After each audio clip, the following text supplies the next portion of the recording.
అయితే కలబంద మొక్క ఇంట్లో పెంచుకునే వాళ్ళు గుర్తుపెట్టుకోవాల్సిన ముఖ్యమైన విషయం ఏంటంటే, కలబంద మొక్క ఎట్టి పరిస్థితుల్లో ఇంట్లో ఆగ్నేయంలో పెంచకండి. ఆగ్నేయంలో కలబంద ఉండకూడదు. ఈశాన్యంలో కానీ వాయువ్యంలో కానీ కలబంద మొక్కను ఉంచుకోవాలి.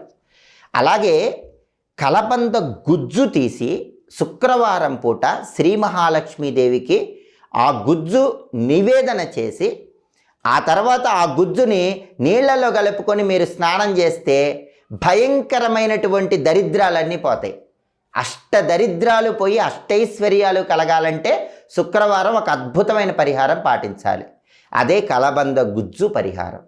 అది కూడా ఎప్పుడు చేయాలి? శుక్రవారం సాయంకాలం ప్రదోష కాలంలో చేయాలి. ప్రదోష కాలం అంటే సూర్యాస్తమయానికి ముందు వచ్చేటటువంటి 24 నిమిషాల కాలాన్ని ప్రదోష కాలం అంటారు. ఆ ప్రదోష కాలంలో మీరేం చేయాలి? కలబంద గుజ్జు తీసుకోవాలి.